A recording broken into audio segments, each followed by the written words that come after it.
Ini adalah tanda-tanda CV tidak menarik di mata HRD, dan ini bisa membuat kalian gagal masuk ke tahap interview.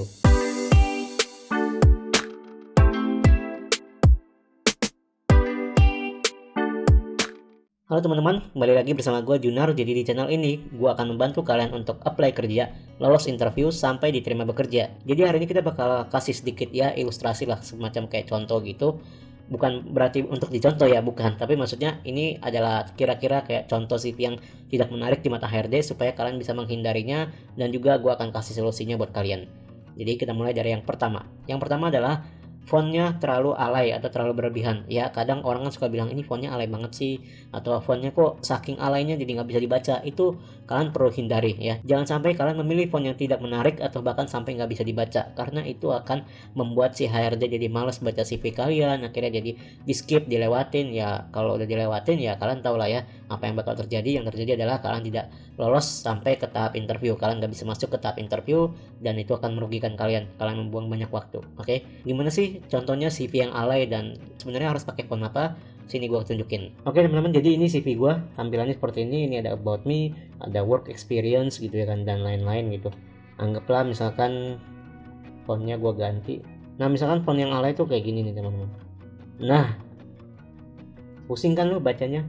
Nah ini gue juga pusing bacanya sebagai HRD. Jadi kalian harus menghindari ini, mungkin termasuk salah satu font yang alay. Oke, jadi kalian harus menghindari. Nah, font seperti apa yang sebenarnya paling sering dipakai untuk CV dan juga bisa dianggap profesional? Yang tadi gue pakai sih sebenarnya Arial namanya, Arial atau Calibri gitu ya.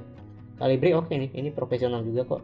Ini juga sebenarnya kalian bisa pakai, formal, profesional, dan gampang dibaca. Atau tadi gue pakai apa tuh, Arial ya. Nah, Arial. Nah, ini juga bisa, atau pakai Times New Roman.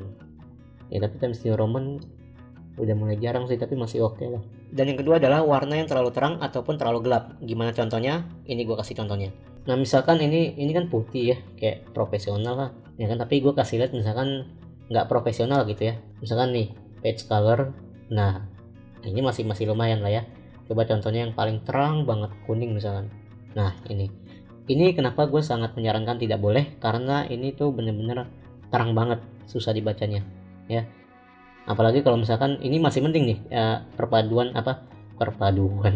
maksudnya gabungan antara kuning sama hitam itu masih penting. Tapi kalau misalkan gue bikin kayak gini, nah kayak gini, pusing kan bacanya. Ini biru, ini masih untung backgroundnya ada putih, gue nggak ngerti nih gantinya gimana, gue harus otak-atik lagi. Ini birunya tuh terang banget dan kuning gitu loh, terlalu terang. Jangan pakai seperti ini, oke? Atau terlalu gelap, ini warnanya gelap dan juga anggaplah ini nggak ada putihnya ya. Terus ini bisa jadi sama. Nah ini nih kayak gini nih, nah ini kan gelap banget nih. Kalian jangan niru kayak gini, kenapa? Karena susah dibaca. Hitam sama warna kayak gini tuh big no lah, jangan sampai. Oke. Dan yang ketiga adalah kalian tidak menuliskan deskripsi pekerjaan. Nah, karena di setiap pekerjaan itu kalian pasti ada tugas dan tanggung jawab lah ya. Nah, itu kalian harus tulis apa tugas dan tanggung jawab kalian selama bekerja di perusahaan sebelumnya. Nah, contohnya itu kayak gini. Ini kalian bisa lihat ya.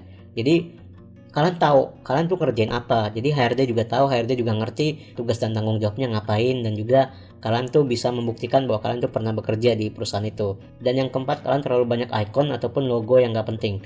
Gimana contohnya? Ini gue tunjukin. Nah, kayak gini nih misalkan.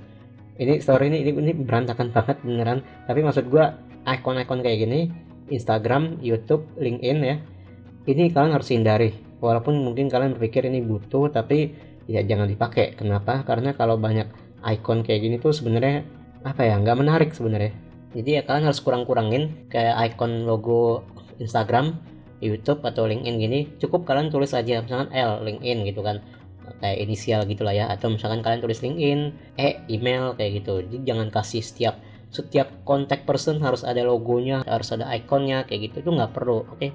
Jadi kalian nggak perlu kayak nyari-nyari logo kayak gitu, nggak perlu. Oke, jadi itu teman-teman buat 4 apa 5 tadi, 4 ya kalau nggak salah, 4 tanda-tanda CV yang tidak menarik. Jadi kalian harus menghindari itu semua. Kayak misalkan tadi icon dihapus, jangan dipakai lagi icon, pakai kata-kata aja. Terus deskripsi pekerjaan juga harus ditulis. Terus juga pemilihan warna jangan terlalu terang, jangan terlalu gelap. Terus juga untuk font pakai yang profesional, pakai yang menarik gitu ya, yang bisa dibaca. Dan juga yang terakhir baru kalian warnanya jangan terlalu terang ataupun jangan terlalu gelap kayak gitu ya.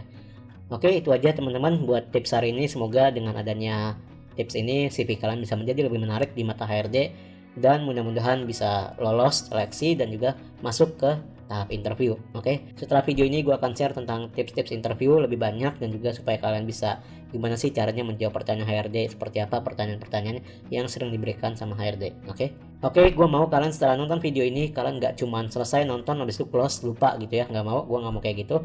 Gue maunya kalian setelah nonton video ini kalian langsung perbaiki CV kalian sekarang juga, dan juga kalau misalkan kalian ada pertanyaan silahkan komen di kolom komentar atau DM ke Instagram gue yang ini. Dan juga jangan lupa stay tune di video gue selanjutnya. Jangan lupa like, share, dan subscribe.